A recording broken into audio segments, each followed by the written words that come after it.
The House of the Nightmare by Edward Lucas White. I first caught sight of the house from the brow of the mountain as I cleared the woods and looked across the broad valley several hundred feet below me, to the low sun sinking toward the far blue hills. From that momentary viewpoint I had an exaggerated sense of looking almost vertically down. I seemed to be hanging over the checkerboard of roads and fields dotted with farm buildings, and felt the familiar deception that I could almost throw a stone upon the house. I barely glimpsed its slate roof. What caught my eyes was the bit of road in front of it, between the mass of dark green shade trees about the house and the orchard opposite. Perfectly straight it was, bordered by an even row of trees, through which I made out a cinder side path and a low stone wall. Conspicuous on the orchard side, between two of the flanking trees, was a white object, which I took to be a tall stone, a vertical splinter of one of the tilted limestone reefs with which the fields of the region are scarred. The road itself I saw plain as a boxwood ruler on a green baize table. It gave me a pleasurable anticipation of a chance for a burst of speed. I had been painfully traversing closely forested, semi-mountainous hills. Not a farmhouse had I passed, only wretched cabins by the road, more than 20 miles of which I had found very bad and hindering. Now, when I was not many miles from my expected stopping place, I looked forward to better going, and to that straight, level bit in particular. As I sped cautiously down the sharp beginning of the long descent, the trees engulfed me again, and I lost sight of the valley. I dipped into a hollow, rose on the crest of the next hill, and again saw the house, nearer and not so far below. The tall stone caught my eye with a shock of surprise. Had I not thought it was opposite the house next to the orchard? Clearly it was on the left-hand side of the road toward the house. My self-questioning lasted only the moment as I passed the crest. Then the outlook was cut off again, but I found myself gazing ahead, watching for the next chance at the same view. At the end of the second hill, I only saw the bit of road obliquely and could not be sure, but, as at first, the tall stone seemed on the right of the road. At the top of the third and last hill I looked down the stretch of road under the overarching trees, almost as one would look through a tube. There was a line of whiteness which I took for the tall stone. It was on the right. I dipped into the last hollow. As I mounted the farther slope, I kept my eyes on the top of the road ahead of me. When my line of sight surmounted the rise, I marked the tall stone on my right hand among the serried maples. I leaned over, first on one side, then on the other, to inspect my tires, then I threw the lever. As I flew forward, I looked ahead. There was the tall stone, on the left of the road. I was really scared and almost dazed. I meant to stop dead, take a good look at the stone, and make up my mind beyond peradventure whether it was on the right or the left, if not, indeed, in the middle of the road. In my bewilderment, I put on the highest speed. The machine leaped forward. Everything I touched went wrong. I steered wildly, slewed to the left, and crashed into a big maple. When I came to my senses, I was flat on my back in the dry ditch. The last rays of the sun sent shafts of golden green light through the maple boughs overhead. My first thought was an odd mixture of appreciation of the beauties of nature and disapproval of my own conduct in touring without a companion, a fad I had regretted more than once. Then my mind cleared and I sat up. I felt myself from the head down. I was not bleeding, no bones were broken, and, while much shaken, I had suffered no serious bruises. Then I saw the boy. He was standing at the edge of the cinder path near the ditch. He was stocky and solidly built, barefoot, with his trousers rolled up to his knees, wore a sort of butternut shirt, open at the throat, and was coatless and hatless. He was tow-headed, with a shock of tousled hair, was much freckled, and had a hideous hare-lip. He shifted from one foot to the other, twiddled his toes, and said nothing whatever, though he stared at me intently. I scrambled to my feet and proceeded to survey the wreck. It seemed distressingly complete. It had not blown up, nor even caught fire, but otherwise the ruin appeared hopelessly thorough. Everything I examined seemed worse smashed than the rest. My 2 hampers alone, by one of those cynical jokes of chance, had escaped. Both had pitched clear of the wreckage and were unhurt. Not even a bottle broken. During my investigations, the boy's faded eyes followed me continuously, but he uttered no word. When I had convinced myself of my helplessness, I straightened up and addressed him. "How far is it to the blacksmith shop?" "8 mile," he answered. He had a distressing case of cleft palate and was scarcely intelligible. "Can you drive me there?" I inquired. "Nary team on the place," he replied. "Nary horse, nary cow." "How far to the next house?" I continued. 6 mile," he responded. I glanced at the sky. The sun had set already. I looked at my watch. It was going 7:36. "May I sleep in your house tonight?" I asked. "You can come in if you want to," he said, "and sleep if you can. House all messy. Ma's been dead 3 year and Dad's away. Nothing to eat but buckwheat flour and rusty bacon." "I've plenty to eat," I answered, picking up a hamper. "Just take that hamper, will you?" "You can come in if you're a mind to," he said, "but you got to carry your own stuff." He did not speak gruffly or rudely, but appeared mildly stating an inoffensive fact. "All right," I said, picking up the other hamper. "Lead the way." The yard in front of the house was dark under a dozen or more immense ailanthus trees. Below them many smaller trees had grown up, and beneath these a dank underwood of tall, rank suckers out of the deep, shaggy, matted grass. What had once been, apparently, a carriage drive, left a narrow, curved track, disused and grass-grown, leading to the house. Even here were some shoots of the ailanthus, and the air was unpleasant with the vile smell of the roots and suckers, and the insistent odor of their flowers. The house was of gray stone, with green shutters faded almost as gray as the stone.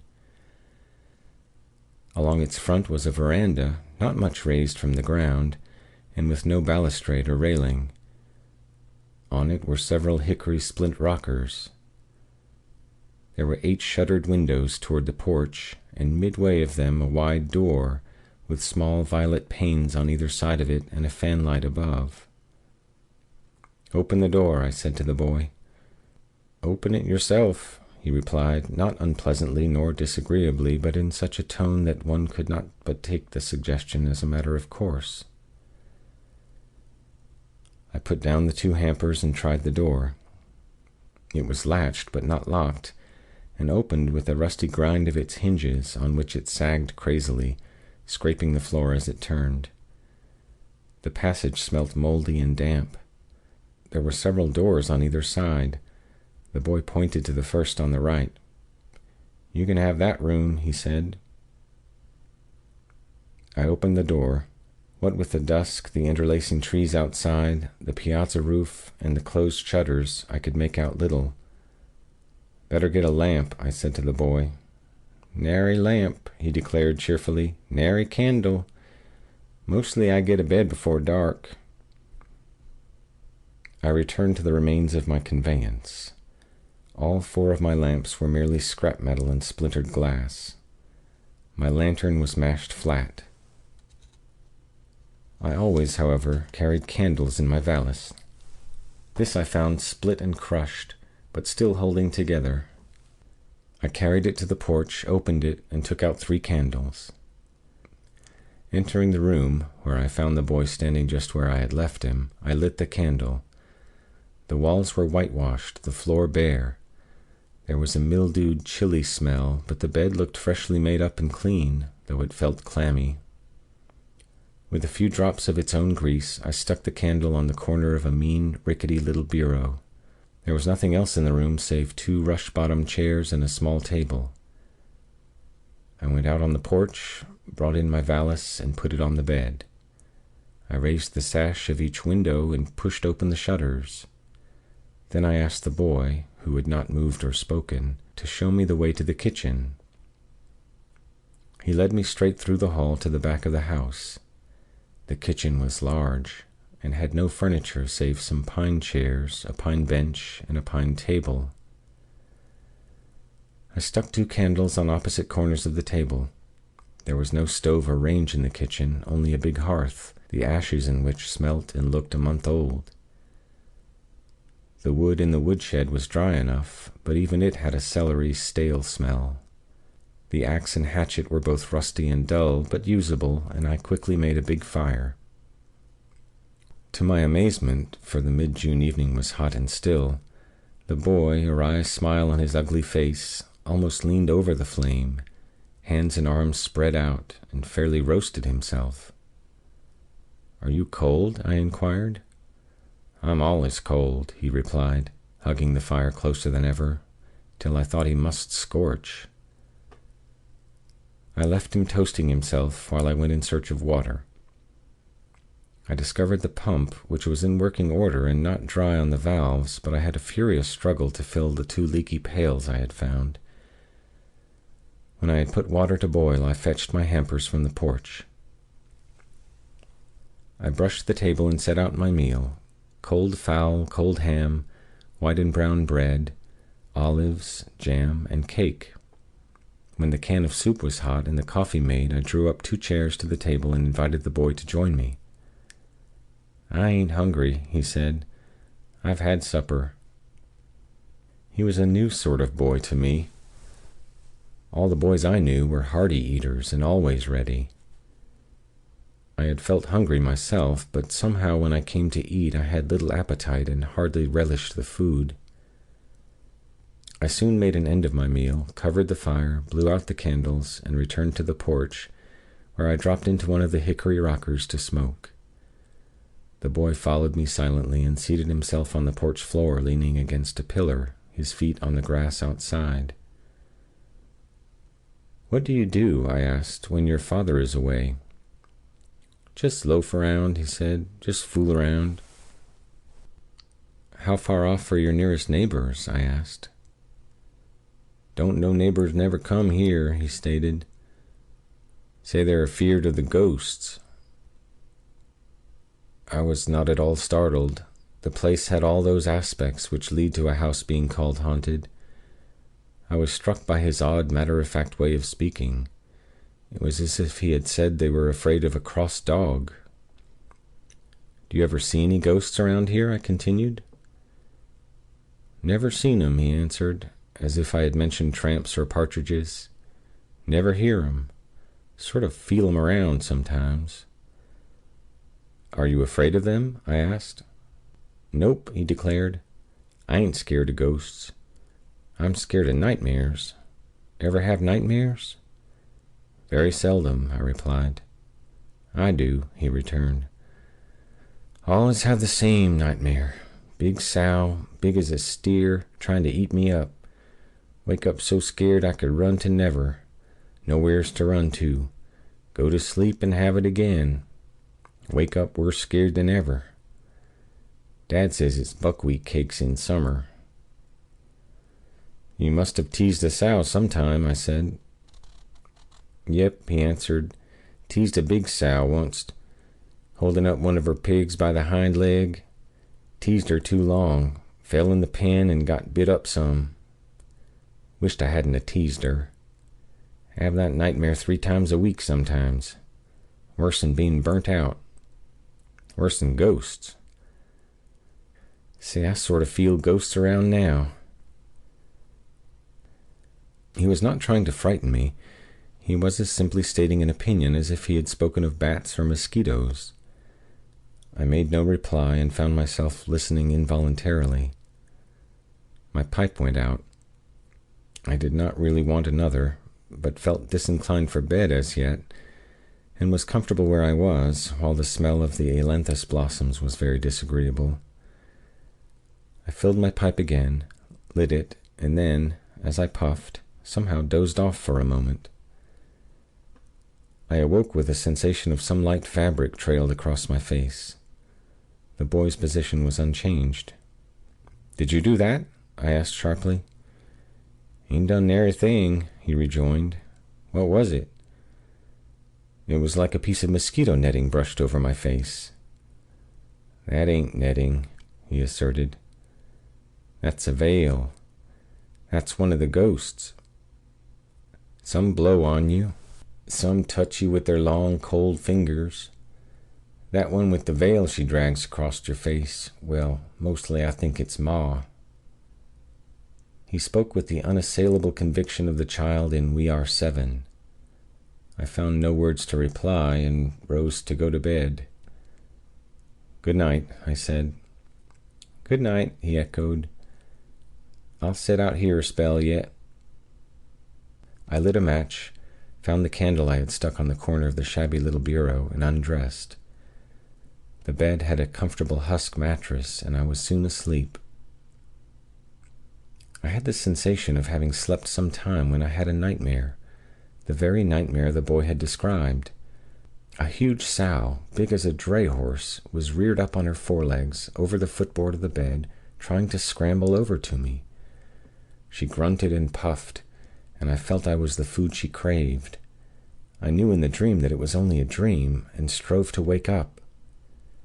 Then the gigantic dream beast floundered over the footboard, fell across my shins, and I awoke.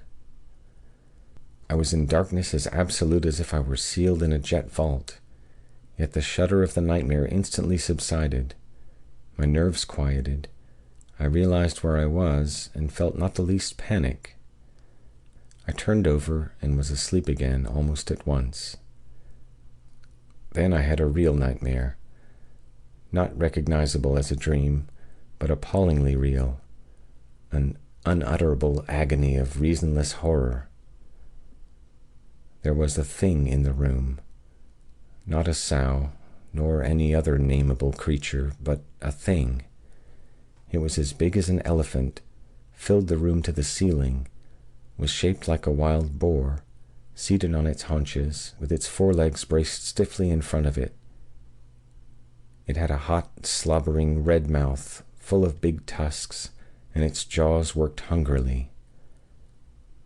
It shuffled and hunched itself forward, inch by inch, till its vast forelegs straddled the bed. The bed crushed up like wet blotting paper, and I felt the weight of the thing on my feet, on my legs, on my body, on my chest. It was hungry, and I was what it was hungry for, and it meant to begin on my face. Its dripping mouth was nearer and nearer. Then the dream helplessness that made me unable to call or move suddenly gave way, and I yelled and awoke. This time my terror was positive and not to be shaken off. It was near dawn. I could descry dimly the cracked, dirty window panes. I got up, lit the stump of my candle, and 2 fresh ones, dressed hastily, strapped my ruined valise, and put it on the porch against the wall near the door. Then I called the boy. I realized quite suddenly that I had not told him my name or asked his.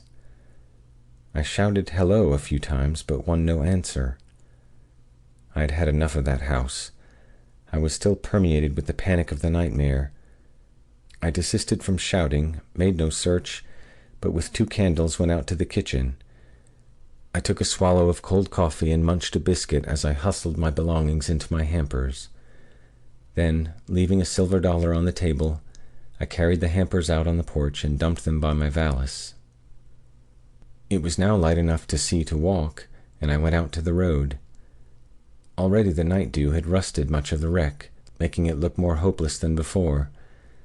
It was, however, entirely undisturbed. There was not so much as a wheel track or a hoof print on the road. The tall white stone, uncertainty about which had caused my disaster, stood like a sentinel opposite where I had upset. I set out to find that blacksmith shop. Before I had gone far, the sun rose clear from the horizon, and almost at once scorching. As I footed it along, I grew very much heated, and it seemed more like 10 miles than 6 before I reached the first house. It was a new frame house, neatly painted and close to the road, with a whitewashed fence along its garden front. I was about to open the gate when a big black dog with a curly tail bounded out of the bushes. He did not bark, but stood inside the gate wagging his tail, and regarding me with a friendly eye. Yet I hesitated with my hand on the latch, and considered. The dog might not be as friendly as he looked, and the sight of him made me realize that, except for the boy, I had seen no creature about the house where I had spent the night. No dog or cat, not even a toad or bird. While I was ruminating upon this, a man came from behind the house. "Will your dog bite?" I asked. "Nah," he answered. "He don't bite. Come in." I told him I had had an accident to my automobile, and asked if he could drive me to the blacksmith shop and back to my wreckage. "Cert," he said. "Happy to help you. I'll hitch up for shortly. Where'd you smash?" "In front of the gray house, about 6 miles back," I answered. "That big stone-built house?" he queried. "The same," I assented. "Did you go past here?" he inquired, astonished. "I didn't hear you." "No," I said. "I came from the other direction."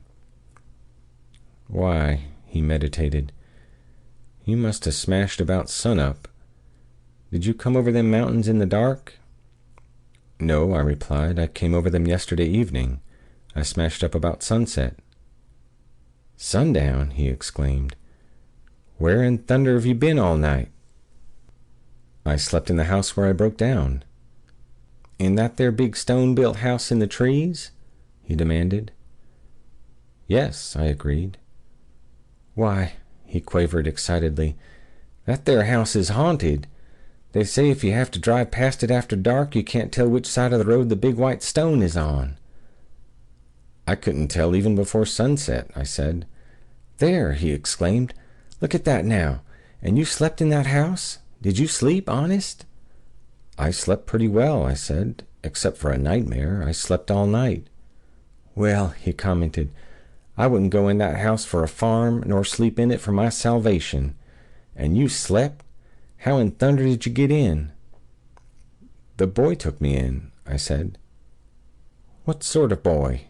he queried, his eyes fixed on me with a queer, countrified look of absorbed interest. "A thick-set, freckled-faced boy with a hare-lip," I said. "Talk like his mouth was full of mush?" he demanded. "Yes," I said. "Bad case of cleft palate."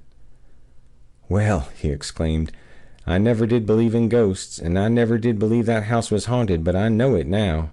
And you slept." "I didn't see any ghosts," I retorted irritably. "You seen a ghost for sure," he rejoined solemnly.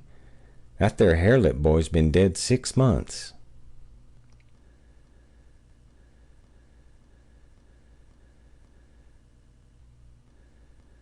The end of The House of the Nightmare by Edward Lucas White.